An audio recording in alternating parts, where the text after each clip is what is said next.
Shri Hardas harem Sankashti व्रत कथा, राजा नल एवं दमयंती की कथा।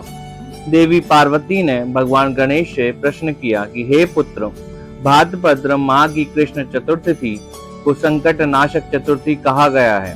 अंततः उस दिन के व्रत का क्या विधान है, विस्तार पूर्वक वर्णन कीजिए। भगवान गणेश ने कहा, हे माता, भाद्रपद कृष्ण चतुर्थी सभी प्रकार के संकटों का नाश करने वाली है, नाना प्रकार के शुभ फल तथा समस्त सिद्धियों को प्रदान करने वाली है। इसकी पूजा पर्व वर्णित विधि के अनुसार ही करना चाहिए। हे देवी, इस व्रत में आहार से संबंधित सावधानियों का वर्णन कर रहा हूँ, ध्यान पूर्वक श्रवण कीजिए।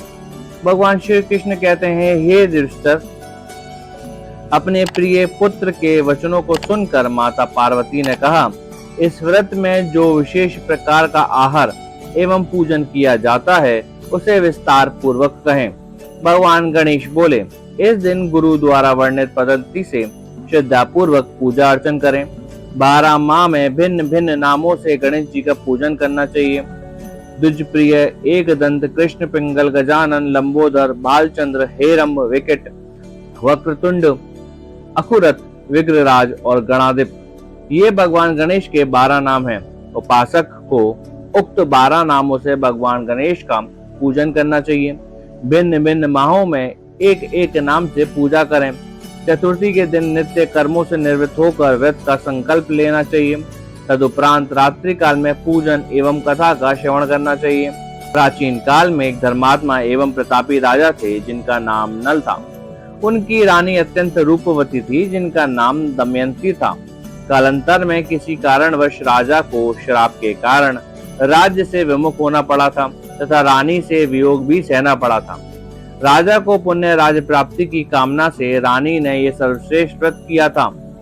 देवी पार्वती ने प्रश्न किया कि हे पुत्र, दमयंती ने किस विधि विधान से इस व्रत का पालन किया था तथा किस प्रकार व्रत के प्रभाव से 3 माह के अंदर ही उन्हें अपने पति से मिलने का अवसर प्राप्त हुआ। इन सभी प्रसंगों का वर्णन कीजिए। भगवान श्री कृष्ण ने कहा, हे युधिष्ठिर, पार्वती जी के ऐसे प्रश्न करने पर भगवान गणेश जी ने जो उत्तर दिया था मैं उसका वर्णन करता हूँ, आप श्रवण करो। भगवान गणेश जी ने कहा, हे माता, राजा नल को दुर्गम आपदाओं का सामना करना पड़ा था। राजा के हाथी एवं घोड़ों का अपहरण हो गया था। डाकुओं ने संपूर्ण राजकोष को लूट लिया था। शेष भंडार अग्निकांड में भस्म हो गया। राज्य के विश्वासघाती मंत्रियों ने राजा का साथ छोड़ दिया था। राजा जुए में अपना सर्वस्व हार गए थे। उनकी राजधानी भी उनके अधिकार में नहीं रह पाई थी। विपरीत परिस्थितियों से घिरे होने के कारण राजा नल निराश होकर वन में चले गए। वनवास के समय उन्हें एवं उनके सहधर्मिणी दमयंती को नाना प्रकार के कष्ट सहने पड़े। जीवन यापन करने हेतु राजा को किसी नगर में घोड़ों की देखभाल करने का कार्य करना पड़ा। रानी किसी नगर में निवास करने लगी तथा राजकुमार भी कहीं सेवा आदि कार्य करने लगे। परिस्थिति तो इतनी कठोर हो गई थी कि उन तीनों को भिक्षाटन करना पड़ा तथा वह नाना प्रकार के रोगों से ग्रस्त हो गए। एक समय रानी दमयंती वन में भटक रही थी कि उन्हें महर्षि सरभंग के दर्शन हुए। रानी ने ऋषि के चरणों में नमन करते हुए पूछा, हे मुनि श्रेष्ठ, अपने पति से मेरा यह वियोग कब समाप्त होगा?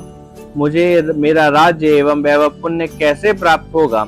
मेरा भाग्य कब जागृत होगा? हे मुनिवर, कृपा मेरी समस्याओं का समाधान प्रदान कीजिए। दमयंती का यह प्रश्न सुनकर सरभंग मुनि ने कहा कि हे दमयंती, मैं तुम्हारे कल्याण का मार्ग बतलाता हूँ, ध्यान पूर्वक श्रवण करो। भादो माह की कृष्ण चतुर्थी को संकट नाशन चतुर्थी के रूप में वर्णित किया गया है। इस दिन नर नारियों को हेरम्ब गणपति की पूजा अर्चना करनी चाहिए। हे रानी, इस व्रत को पूर्ण विधि विधान से करने से तुम्हारी समस्त मनोकामनाओं की पूर्ति होगी। निश्चय ही 3 माह में तुम्हारा पति से मिलन होगा। सरभंग ऋषि के निर्देश अनुसार दमयंती ने भादो की संकट नाशिनी चतुर्थी व्रत प्रारंभ किया तथा नियम पूर्वक नित्य प्रति माह गणेश जी का पूजन करने लगी। हे राजन, 3 माह में श्रेष्ठ व्रत के फलस्वरूप दमयंती को अपने पति, पुत्र तथा राज्य आदि वैभव की पुण्य प्राप्ति हो गई। महात्म्य। भगवान श्री कृष्ण जी कहते हैं, हे युधिष्ठिर, इसी प्रकार इस व्रत को करने से आपको भी राज्य की प्राप्ति होगी तथा आपके समस्त शत्रुओं का अंत होगा। हे धर्मराज, इस प्रकार मैंने इस सर्वोत्तम व्रत का वर्णन किया है। इस व्रत के प्रभाव से आपके सभी कष्टों का निवारण होगा तथा आपके सुख के सौभाग्य में वृद्धि होगी।